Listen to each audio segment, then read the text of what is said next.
Eihwaz, the rune of defense, or the U rune. The meaning of Ihwaz, because we're just going to get started right away, is, as I said, U, or U tree. One of the reasons that this is so is because the U tree was used in olden times, I should say, to keep away scavenger animals from graveyards and other important sites such as that. The yew tree, the yew tree is green year-round, but it is also a poisonous tree. It is a sturdy tree, as is evident by the fact that they were often used in the making of bows and other weapons that had a wooden component. It is, because it is used in bows, we can therefore safely say that it is both a flexible and yet very sturdy and resilient material. And I also feel that the fact that it is both used to guard sites and it is also used in an offensive weapon of war, as the bow, that it speaks volumes on the applications of the rune of Eihwaz. Because Ihwaz can be used, despite the fact that it's mostly a defensive rune, also very strongly be used on the offensive. And this is, of course, in the symbolic sense, but also in the more literal, magical, metaphysical sense. It is the 13th rune of the Elder Futhark, making it the 5th rune of the second eight. The meaning of Ihwaz is, as I said, literally you. It is a Proto-Germanic word for the yew tree, which evolved into our modern-day yew. And another interesting fact about that is that the associated modern-day phonetic value is EO, E-O, put together. Interesting fact there is that the Anglo-Saxon Futhark of this rune, the version of Eihwaz in the Anglo-Saxon Futhark, is called EO, or EO. The word is closer to our modern-day word you. I hope you can make the comparison. Therefore, we can clearly see the linguistic transition that has happened from those Proto-Germanic languages to Anglo-Saxon to modern-day English. The associated astrological sign is Scorpio. The associated element is Earth, and I feel that this is a very suitable element for it because, well, the yew tree is obviously a tree and therefore is part of nature, and it's part of the earth because trees grow in earth.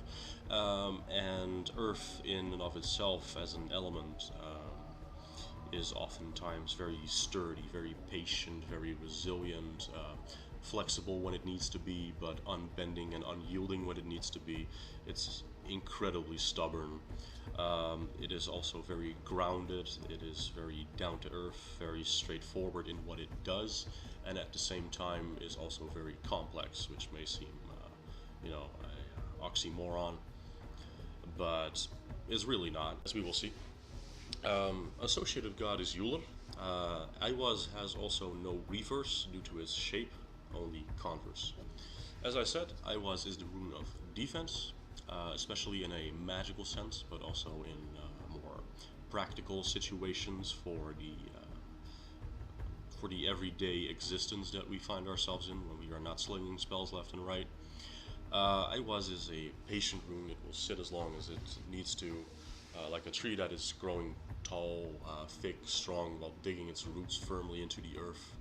It basically counsels defensive action, patient action, but at the same time it doesn't counsel inactivity like Ihwaz would, for example. Ihwaz is just shutting down, slowing movement to a crawl, and acting. Eihwaz does not do this. Eihwaz says to us, slow down, observe, plan, and when everything is right, execute. It basically is a more active, more defensive rune rather than complete inaction or almost complete inaction. Another interesting thing that I find about the shape of Eihwaz is that it is basically a line. There we find Ihwaz. Of course, in many runes we find Ihwaz, but in this case it is appropriate, I feel, to mention that. And we also see two hooks, one at the bottom and one at the top. as you have hopefully seen by now.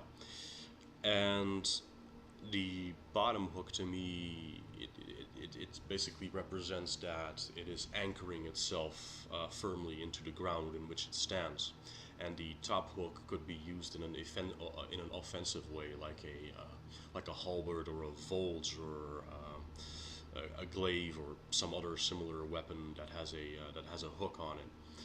So, in that sense, I find it a very appropriately shaped rune.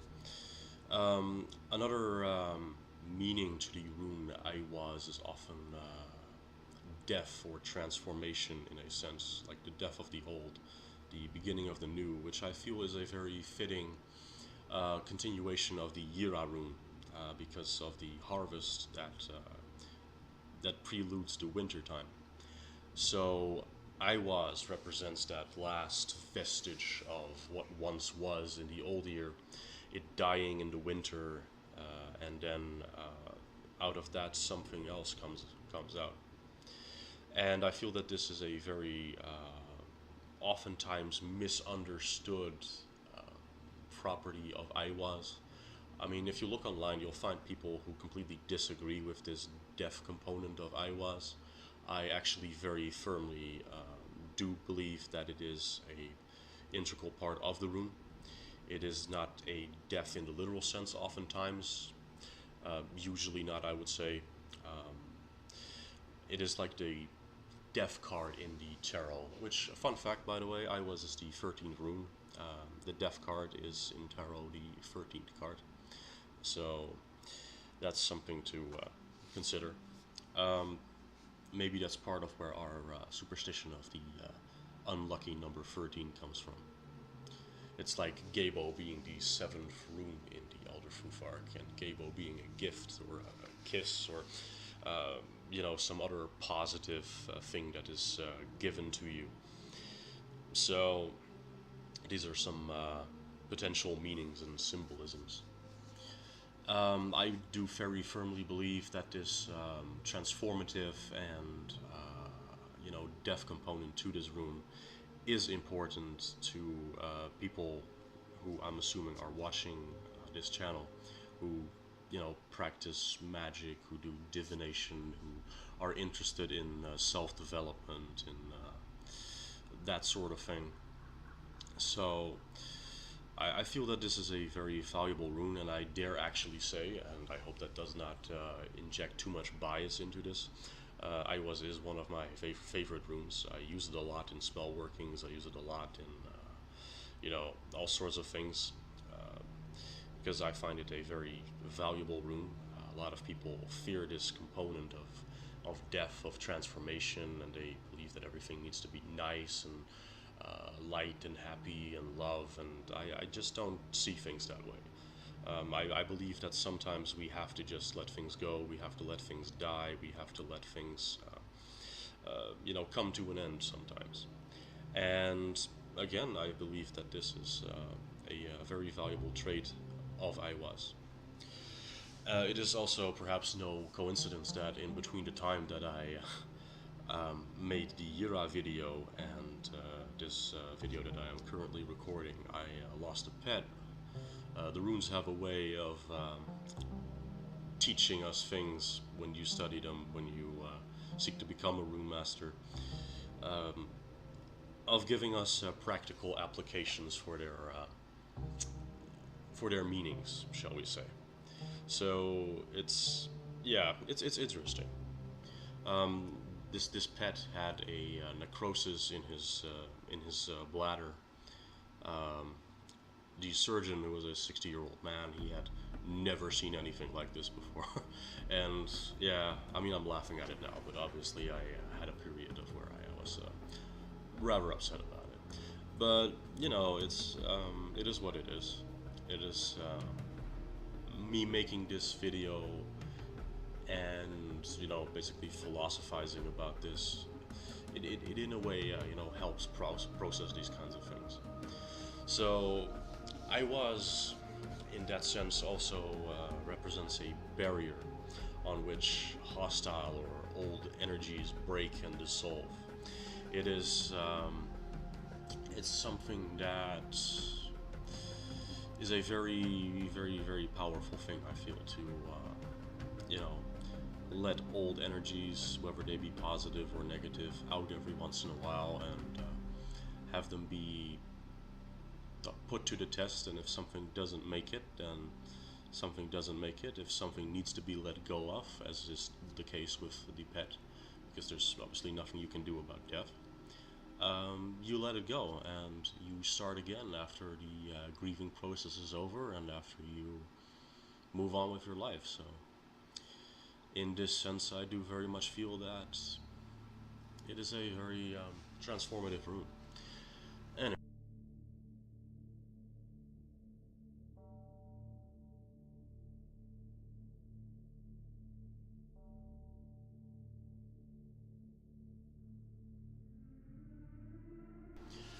Let's begin with the actual meanings for divination, because after all, we are here mostly for the divination aspect of this rune and not so much for the magical applications of it, although one could argue that divination is a part of magic. Anyway, Ihwaz upright. It is often associated with advocating a patient stance regarding the issue being inquired about, as all will be revealed and resolved in time. Again, though, unlike with Isa, it is not advised that if this rune shows up upright, that you take a passive stance. What is required of you, however, is that you have a patient stance, that you have a guarded stance, and that you are aware and observant of your surroundings. Because Eihwaz also cautions caution. It advocates caution, I should say, or a more defensive approach without the sheer inactivity as seen in Isa. Eihwaz does therefore not advocate inactivity. It is a rune that counsels you instead to have resolve, determination, the will to sit through whatever it is that you're going through or whatever it is that you are inquiring about. It is basically asking you to be determined, to be strong, to be resilient, to have endurance, and determination above all else is what I would ascribe to Ihwaz. It is a rune that will allow you, if heeded in time and properly heeded, that will allow you to walk the fine line between letting things unfold and taking an active part in their unfolding. It is actually also a very interesting aspect of Ihwaz that the saying keep your enemies closer than your friends, or keep your friends close, keep your enemies closer, is actually a interesting possible meaning to this rune. Because depending on the context of the question, of course, this very much is a contextual explanation I'm giving here. If someone is potentially causing problems in your life, or they are, doing certain things that could possibly undermine whatever it is that you're doing, Ihwaz may show up and counsel that you are defensive, be on the lookout, and basically prevent this individual somehow. Perhaps you're gonna have to be a little sneaky about it, but basically prevent this person from acting out in the way that they are wanting to act out or have already been acting out. It may especially be the case, again, depending on context, depending on the question. If you see other runes such as Furisas or something like that show up, where there is a need for, thorny defense, or for, remedying of chaos, shall we say. So, it may also symbolize that, in that context, that somebody may be out to harm you in some way, whether that be with words, actions, otherwise. And it could therefore also say, instead of taking an active, direct, what the hell are you doing kind of approach, that you, again, also depending on the surrounding runes, of course, that you sit there and that you let things unfold until the time is right. Because again, patience is usually a very solid component to Ihwaz. Likely when this rune shows up, upright, you are in the possession of the tools that you need, and most likely on the right path to acquiring what you wish to acquire or achieving what you wish to achieve, to overcome all challenges posed to you, any and all adversity.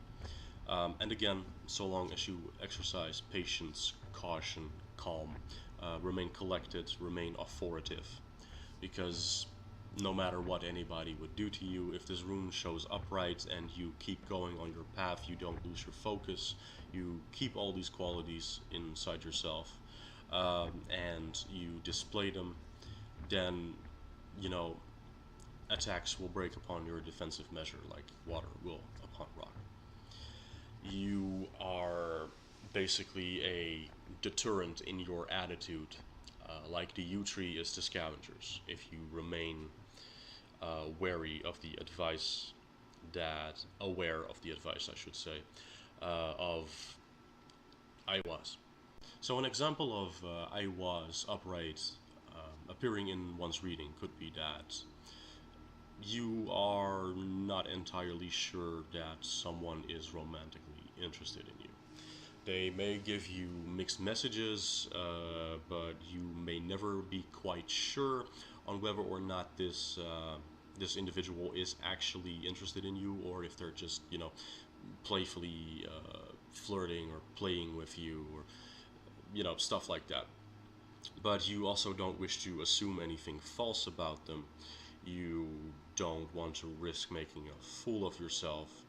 So what you do is you do a rune reading on this, and you try to scan their emotions. Obviously, you want to do this as neutral and as clear-minded as possible, because yes, it is energetically very much possible to influence readings. That is always the danger with divination. So anyway, you sit there, you clear your mind, you cleanse your space, you do the reading, you don't assume anything, you just let your subconscious and your spirits and whatever work with and through you, and Ihwaz shows up as the challenge or the present rune, depending on what kind of methods you use and, you know, the layouts that you use for your rune spreads. So this would then clearly indicate that you are being advised to sit and wait, but at the same time, because it isn't Isa, you are also encouraged by Ihwaz to take an active part in the development of the situation. That is not to say you should run up to them and ask them to marry to marry you. That is not to say that you should immediately, go out and, buy a house together. But I am very simply saying that the rune will probably be causing you to, or will be advising you to keep talking to this person, to just let things develop naturally, without actively going overboard with things. And basically this rune will basically be saying to you, the answer will come in time. It's basically that simple. The answer will be given, and if this individual just turns out to not be not be interested in that way, and you simply made assumptions, you will find that out in time. And if this person was indeed interested in you, then you will also hopefully find that out in time, provided that you on your end don't mess anything up, because that is always a possibility. Right, so the spiritual meaning or potential spiritual meanings of Ihwaz upright.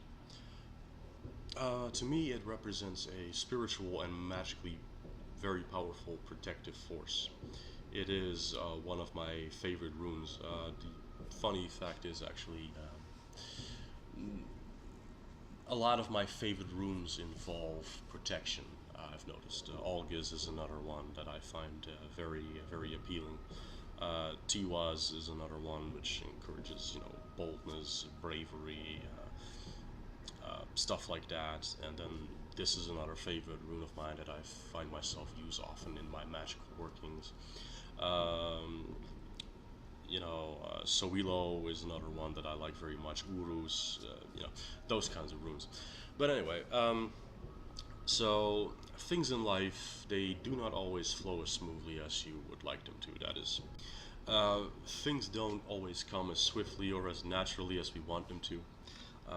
So Ihwaz here is the rune that gives us the endurance to basically sit things out, to remain focused, to remain active on the actively working on the final goal that we are pursuing, to provide us with the patience, to provide us with the resilience, to provide us with the flexibility at the same time that we need, to know when to strike, to know when to assume a defensive position.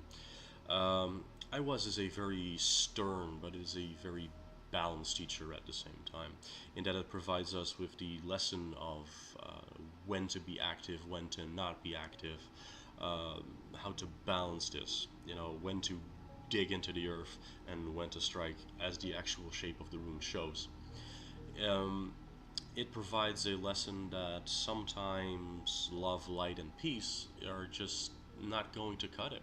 Sometimes we have to, hurt a couple people. It is what it is, and that may seem like something a lot of people don't really want to hear, who are more on the,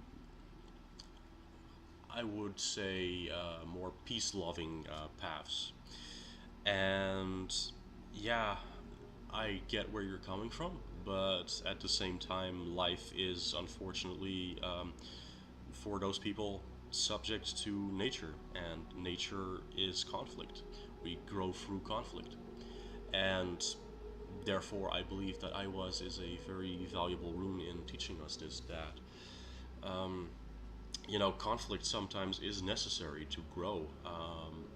It also shows us that we should never be the first one to strike unless this is absolutely necessary. But it is also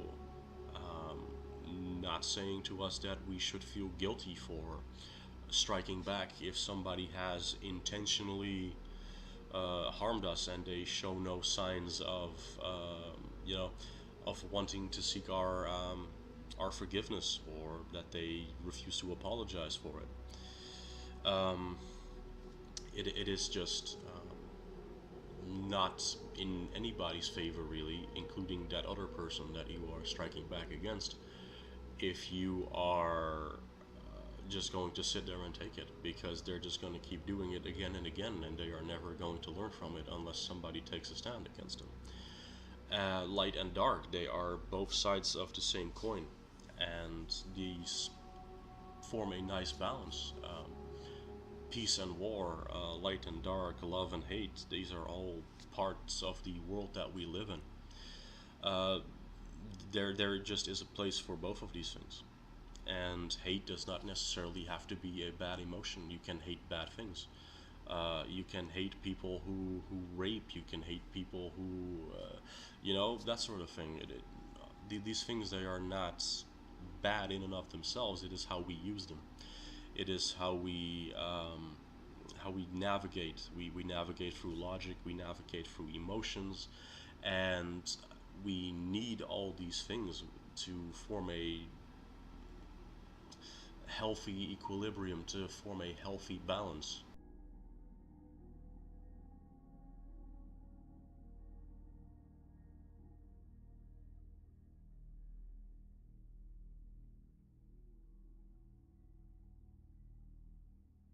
Alright, so we then come to Ihwaz Converse. Ihwaz Converse displays that there is a need for more balance in your approach for a situation. You may be trying to exert too much force on the situation that you are inquiring about with your reading. Maybe you are exerting too little, even. You are not utilizing your defensive capabilities to their fullest, particularly mentally and magically. You are called on to be more flexible in the way that you treat your life and things in your life, in the way that you treat others, in the way that you even treat yourself.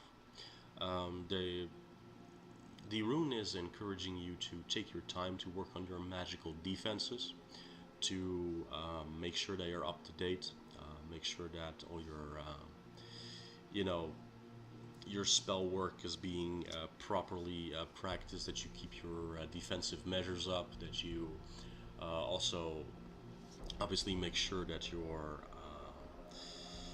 well, I would even say that your social life is in order. That's another application that you could be facing, because if you let people into your social circle that are less than good for it, that may even be toxic for it, this is also in some way a lack of defense. Um, Check your surroundings to see if there is something that you are overlooking with someone or something nearby in your environment that may be trying to exploit others for their own gain. This is, of course, coupled back to what I said just now about letting in toxic people into your life. Um, Such a person may be out for their own greed, for their own malicious reasons, whatever these may be. Um, there may be a failure to move on from a matter. That's another meaning of this rune. That may be either on your end, it may be on the end of the other person or persons involved in a situation.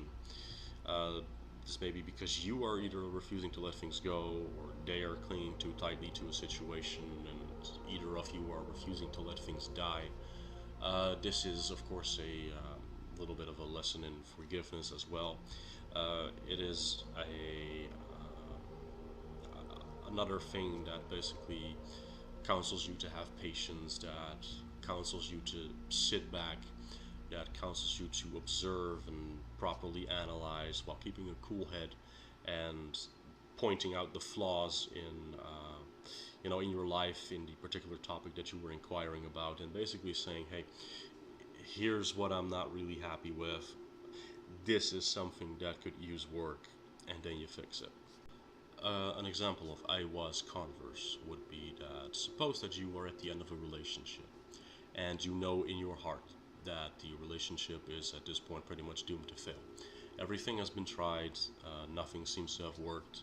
I don't know, you tried counseling, you tried talking, you tried, doing fun stuff together. Whatever, nothing just seems to fix it. You've tried it for months on end and it's just dragging on and on and on. And you do this reading. So things are still horrible. And when Eihwaz in Converse shows up as the challenge or present rune, you might be receiving the advice basically that it is time for you to let go, because in this sense your stubbornness is working against you. You are not being defensive, you are not acting appropriately, you are basically hindering yourself here with being too stubborn. You are too inflexible. You are too rigid. You are not flexible when required. You are misdirecting your strengths. You are misdirecting your energy. So you are called upon then to let the situation go. You are called upon to become flexible, to just, you know, just stop trying to stem the tide. You are basically to move aside and just let things unfold the way they are. Or actively say, I'm done. And then lastly, we have Ihwaz's spiritual meaning in converse. It shows us that our pride, our stubbornness in refusing to let things go, are oftentimes one of the biggest factors that allow us to be fooled, that allow us to be deceived, that allow us to arrive at certain areas of misery in our lives. And here, the transformative death energies of Ihwaz, they need to be utilized more so than the defensive capabilities. And we are, in this case, just to, called upon to let go of old matters, to put things to rest that once occupied us, to start a new chapter, to, you know, let things happen the way they need to happen, to just out with the old, in with the new. The old year has ended, you are starting a new year. Winter will come, eat away at the old. It will break it down, it will tear it up, it will die, and from that, new life will spring. So these energies can obviously be used for both negative as well as positive experiences. the loss of a loved one can be transformed and transmuted into a creative energy that can help us deal with the grieving process. To do something in their honor. We can give it a place. We can channel that energy. We can channel the energy that we, miss someone. We can do, we can make some art for them or whatever, or I don't know, just let your emotions run. And that way you have let it out, you have given it a place, you have vented it, and then you can start again anew, afresh, this new chapter without this loved one, obviously, which sucks, but no changing it. So acceptance is therefore key. It is not in your interest to hold on desperately, clinging stubbornly to what once was. It is now something else, and we let go, and then we can finally move on in good conscience. And so we have transformed a negative experience into something that is less negative to positive. And we can obviously also use this for a for a positive experience. I mean, sometimes positive things come to an end. I mean, a overall nice, happy relationship may come to an end because of, well, various reasons. Um, you know, we see in the universe itself that nothing is ever truly gone. I mean, energy is never created or destroyed, really, as they say. It is transformed, it is reused, it is processed. I mean, we can utilize, utilize Ihwaz's defensive capabilities in sitting out negative experiences. We can utilize its positive aspects in doing what we can to deal with it. In that sense, we are using the offensive capabilities. We are using its transformative and death energies to let go and let die the old. We then, we can convert sorrow, grief, hatred, and depression into something better, into something new, into something which strengthens us. We can, transform these energies into, hope, into strength, into perseverance, into inspiration, even doing something to honor those that have passed on. We can do something to just strengthen ourselves, strengthen those around us. We can help others with our resolve. We can help others with their grief, with their sorrow, by helping them see things in a different light, in a different perspective.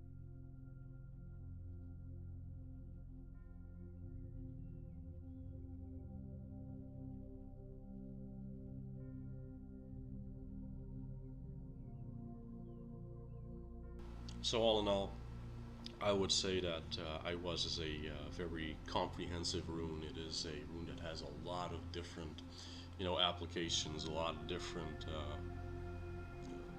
facets to itself. So I would advise you always to, of course, meditate on the rune itself, by yourself, for yourself, and see what conclusions you come up with, what insight and what personal gnosis you experience when meditating with the Eihwaz rune. So next time we are going to be looking at the rune of Perfro, the rune of chance, the rune of free will, and some other applications and names that I suppose I could give it.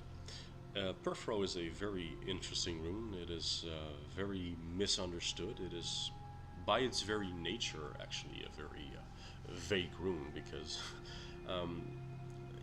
people these days don't even know, they don't exactly know what Perfro was supposed to be. If it was like a cup game or something like that, a game of chance. But we will find out next time that I upload something like this, what conclusions we can come up with. So thank you all for watching, and I hope to see you next time. Hell.